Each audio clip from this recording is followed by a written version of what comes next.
Guys, welcome to our channel MCQ Adda. Let's start. तो दोस्तों शुरू करते हैं आज की जनरल नॉलेज की सीरीज़ जो कि हिंदी में है। तो इसका पहला क्वेश्चन देखते हैं। भारत को वित्तीय स्वतंत्रता देने के लिए ब्रिटिश सरकार ने भारतीय वित्त आयोग किस वर्ष स्थापित किया? तो भारत को वित्तीय स्वतंत्रता देने के लिए ब्रिटिश सरकार ने भारतीय वित्त आयोग की स्थापना 1919 में की थी। तो इसका जो करेक्ट आंसर है वो है ए, 1919। नेक्स्ट क्वेश्चन देखते हैं दोस्तों। महात्मा गांधी के अनुसार उनके जीवन में त्वरित एवं व्यवहारिक परिवर्तन किस पुस्तक को पढ़ने से आया था? तो महात्मा गांधी जो इंस्पायर हुए थे या त्वरित या एवं व्यवहारिक परिवर्तन उनके जीवन में ये अनटू दिस लास्ट ये पुस्तक पढ़ने से आया था। तो इसका करेक्ट आंसर है डी। नेक्स्ट क्वेश्चन देखते हैं दोस्तों।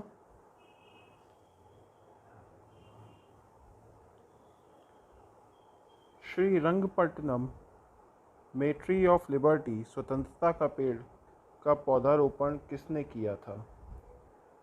तो दोस्तों इसका पौधारोपण जो है वो टीपू सुल्तान ने किया था। और इसका पौधारोपण ट्री ऑफ लिबर्टी ये टीपू सुल्तान ने लगाया था। इसका ये कब लगाया गया था? ये दोस्तों जब टीपू सुल्तान ने जैकोबिन क्लब जो कि फ्रांसीसियों के द्वारा स्थापित किया गया था उसकी सदस्यता कबूल कर ली थी 1794 में, 1794 में, तब ये लगाया गया था। कहाँ पे लगाया गया था? श्रीरंगपट्टनम में। नेक्स्ट क्वेश्चन देखते हैं दोस्तों।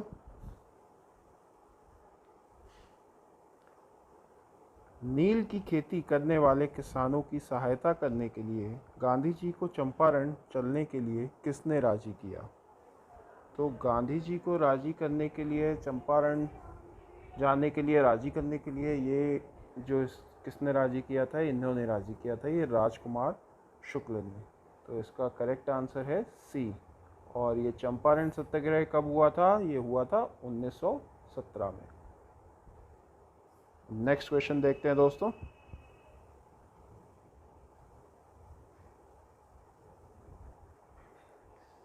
सगौली की संधि के द्वारा ब्रिटिश भारत के किस देश के साथ संबंधों को परिभाषित किया गया है?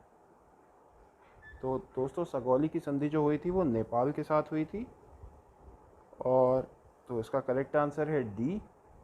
और सगौली की संधि कब हुई थी? ये 2 दिसंबर 1815 को हुई थी।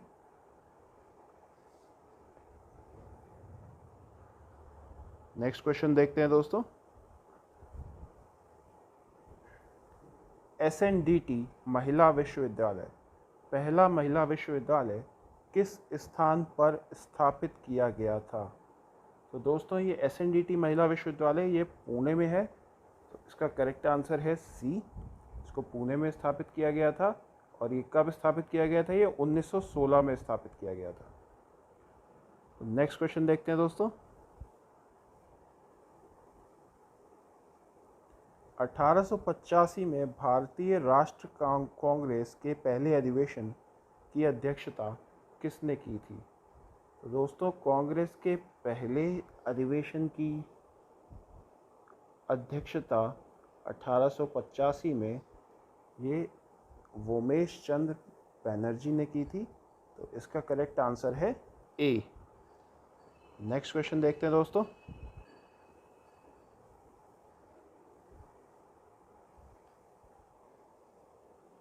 दक्षिण के राज्य में भारतीय जनता पार्टी की सरकार पहली बार कब बनी?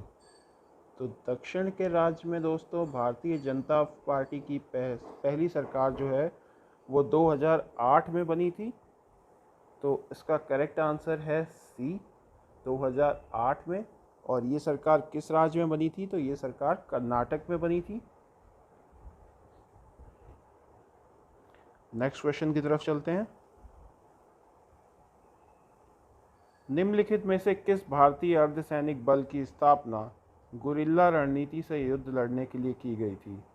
तो दोस्तों गुरिल्ला रणनीति से युद्ध लड़ने के लिए जिस भारतीय अर्धसैनिक बल की स्थापना की गई थी वो है ये सशस्त्र सीमा बल। तो इसका करेक्ट आंसर है डी सशस्त्र सीमा बल। और इसकी स्थापना कब की गई थी? तो ये 1963 में इसकी स्थापना की गई थी और ये केंद्रीय गृह मंत्रालय के अंतर्गत आता है। ठीक है, नेक्स्ट देखते हैं दोस्तों। भारत ने महाकाली संधि किस देश के साथ की थी? तो दोस्तों भारत ने महाकाली संधि जो है वो नेपाल के साथ की थी। तो इसका करेक्ट आंसर है बी। और ये महाकाली संधि क्या है दोस्तों? ये महाकाली रिवर है, जो महाकाली नदी है जो नेपाल से निकलती है, तो उसके जल के बंटवारे के लिए ये संधि की गई थी। और ये संधि कब की गई थी? ये संधि 1996 में हुई थी, 1996 में हुई थी। ठीक है, नेक्स्ट क्वेश्चन देखते हैं। निम्नलिखित में से किसे उत्तराखंड का जवाहर कहा गया है? तो दोस्तों उत्तराखंड का जवाहर जगमोहन सिंह नेगी को कहा गया है। इसका करेक्ट आंसर है डी। और ये जो जगमोहन सिंह नेगी कौन थे? ये जगमोहन सिंह नेगी एक प्रसिद्ध स्वतंत्रता सेनानी थे जो कि उत्तराखंड से हैं। नेक्स्ट क्वेश्चन देखते हैं दोस्तों।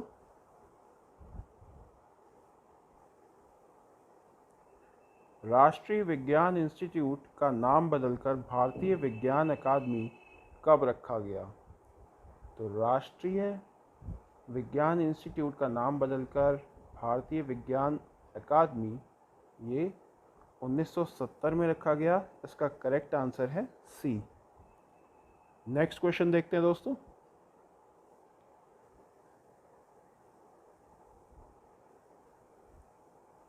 निम्नलिखित में से पहला बंगाली अखबार कौन सा था? तो इसके ऑप्शंस हैं ए समाचार दर्पण, संवाद कौमुदी, संवाद प्रभाकर या बंगाल गजट। तो दोस्तों जो पहला बंगाली अखबार था वो था बंगाल गजट। तो इसका करेक्ट आंसर है डी। और इसका जो ये इसका आरंभ कब हुआ था? ये 1779 में हुआ था, 1779 में हुआ था। नेक्स्ट क्वेश्चन देखते हैं दोस्तों।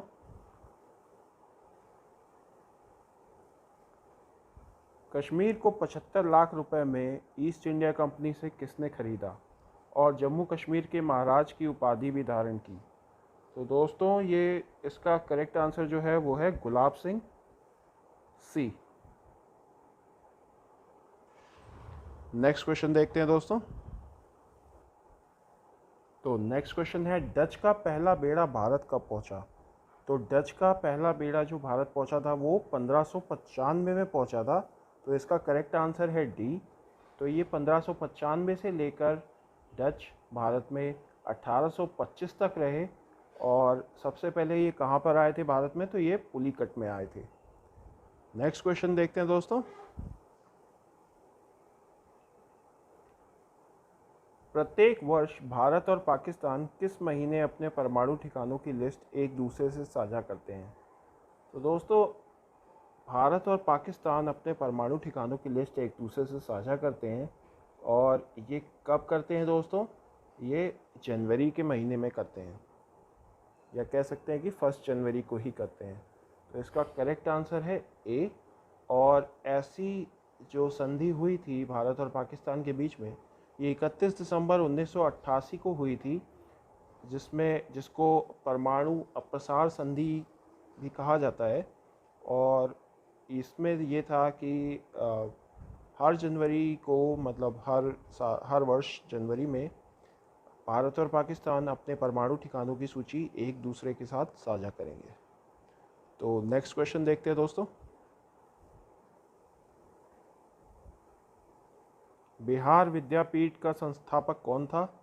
तो दोस्तों बिहार विद्यापीठ का संस्थापक या के संस्थापक डॉक्टर राजेंद्र प्रसाद थे। तो इसका करेक्ट आंसर है बी। नेक्स्ट क्वेश्चन देखते हैं। ब्रिटिश साम्राज्य की ओटोमन साम्राज्य नीति के विरोध में कौन सा आंदोलन शुरू किया गया था? तो दोस्तों ओटोमन साम्राज्य के विरोध में ओटोमन साम्राज्य नीति के विरोध में कौन सा आंदोलन शुरू किया गया था? तो ये भारत में खिलाफत आंदोलन शुरू किया गया था इसके विरोध में। नेक्स्ट क्वेश्चन देखते हैं दोस्तों।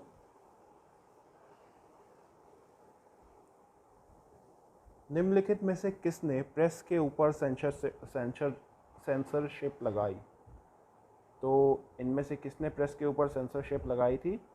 तो इसमें इसका करेक्ट आंसर जो है वो है सी, लॉर्ड वेलेस्ले। तो इन्होंने प्रेस के ऊपर सेंसरशिप लगा दी थी। कब लगाई थी? 1719 में। नेक्स्ट क्वेश्चन देखते हैं दोस्तों।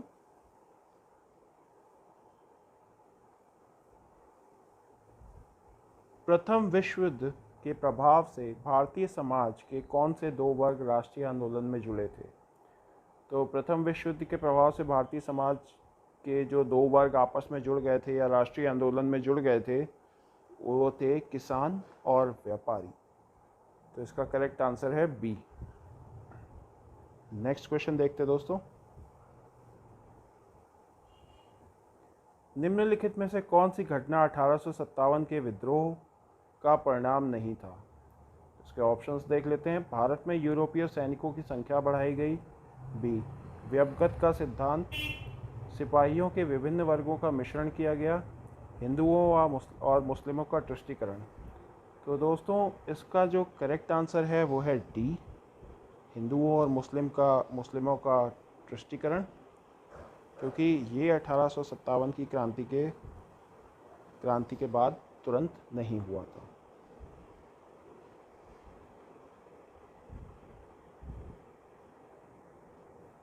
नेक्स्ट क्वेश्चन देखते हैं हमारा।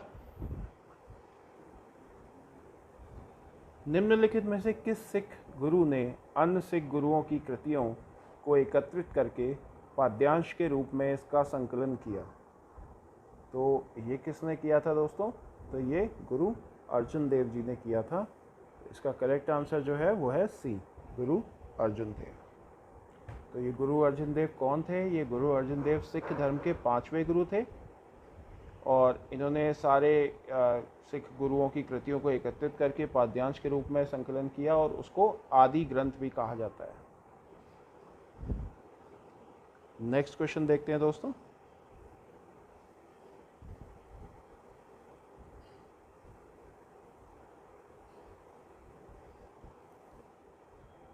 निम्नलिखित में से किसने 1856 में ब्रह्मो समाज में प्रवेश किया और 1866 में अपने संगठन ब्रह्मो समाज ऑफ इंडिया की स्थापना की?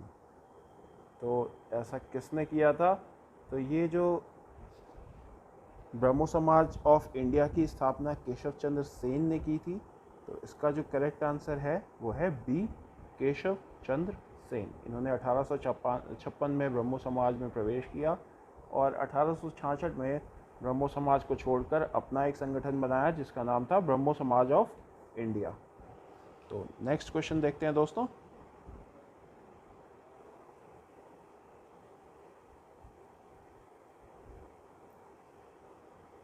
(1914) में जर्मनी में भारतीय छात्रों और राजनीतिक कार्यकर्ताओं द्वारा किस संगठन की स्थापना की गई थी? तो जर्मनी में भारतीय छात्रों और राजनीतिक कार्यकर्ताओं द्वारा इंडियन इंडिपेंडेंस समिति की स्थापना की गई थी। तो इसका करेक्ट आंसर जो है वो है बी, और इसकी स्थापना बर्लिन में हुई थी और इसके जो प्रमुख सदस्य थे वो थे वीरेंद्रनाथ चट्टोपाध्याय, चंपकरमण पिल्लई और अविनाश भट्टाचार्य। तो ये इसके प्रमुख सदस्य थे। अब नेक्स्ट क्वेश्चन देखते हैं दोस्तों। तो नेक्स्ट क्वेश्चन है दोस्तों, अगस्त 1932 में किसने कम्युनल अवार्ड के आधार पर भारत में अलग अलग मतदाता समूहों की सिफारिश की? तो दोस्तों इसका जो करेक्ट आंसर है वो है रैमसे मैकडोनाल्ड। तो ये है बी। और रैमसे मैकडोनाल्ड कौन थे? ये ब्रिटिश के प्रधानमंत्री थे। इन्होंने 16 अगस्त 1932 को कम्युनल अवार्ड की घोषणा की थी, जिसमें क्या होता था कि अल्पसंख्यक समुदाय के लिए अलग प्रतिनिधित्व की व्यवस्था की गई थी। नेक्स्ट क्वेश्चन देखते हैं दोस्तों। तो नेक्स्ट क्वेश्चन देखते हैं, हाउस ऑफ कॉमन्स में चुने जाने वाले पहले भारतीय कौन थे? तो हाउस ऑफ कॉमन्स में चुने जाने वाले पहले भारतीय जो थे वो थे दादा भाई नेहरू जी। तो इसका जो करेक्ट आंसर है वो है सी। तो दादा भाई नेहरू जी जो थे वो 1892 से 1895 तक हाउस ऑफ कॉमन्स के सदस्य रहे थे। नेक्स्ट क्वेश्चन देखते हैं दोस्तों,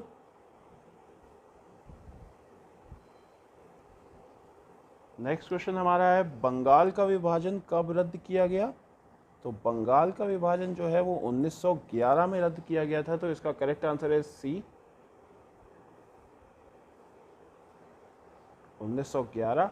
और बंगाल का विभाजन हुआ कब था? ये 1905 में हुआ था। नेक्स्ट क्वेश्चन देखते हैं दोस्तों, ब्रिटिश सरकार में ड्यूक ज्ञापन निम्नलिखित से किसका आधार बना?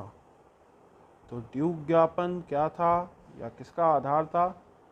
तो ये दोस्तों इसका करेक्ट आंसर जो है वो है भारत सरकार अधिनियम 1935।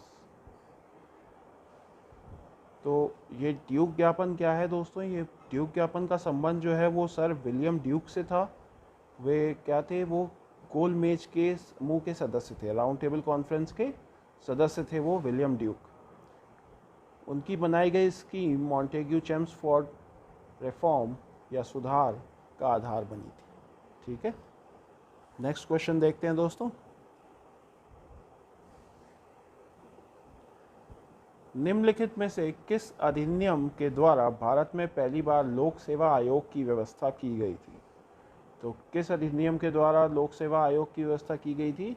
तो ये दोस्तों भारत सरकार अधिनियम 1858 के जो इस अधिनियम के द्वारा लोक सेवा आयोग की व्यवस्था की गई थी, भारत सरकार अधिनियम 1858। नेक्स्ट क्वेश्चन देखते हैं दोस्तों,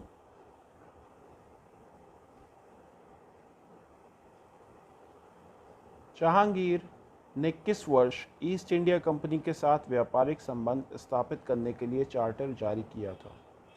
तो जहांगीर ने ईस्ट इंडिया कंपनी के साथ व्यापारिक संबंध स्थापित करने के लिए चार्टर 1618 में जारी किया था। तो इसका करेक्ट आंसर है डी दोस्तों।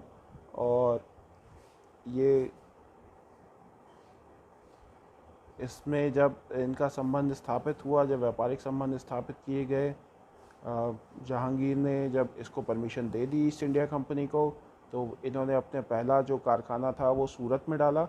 इनके कोई कारखाने नहीं थे दोस्तों, बस ये कारखाना, ये उसको फैक्ट्री कहा जाता था, पर वो कोई फैक्ट्री नहीं थी जो ये लोग इस्टेब्लिश करते थे ईस्ट इंडिया कंपनी।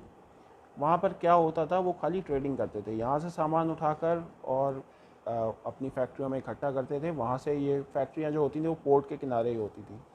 तो सूरत में इनकी पहली फैक्ट्री इस्टेब्लिश हुई। तो वहाँ से ये लोग क्या करते थे, बस यहाँ से सारा सामान इकट्ठा करके और यूरोप भेजा जाता था उन सामानों को। तो नेक्स्ट क्वेश्चन देखते हैं तो ये आज का हमारा लास्ट क्वेश्चन था दोस्तों। और ज़्यादातर सीरीज़ अब हिंदी में और इंग्लिश में दोनों में ही लेके आऊँगा मैं। तो thank you for watching, please subscribe the channel, have a nice day, bye bye.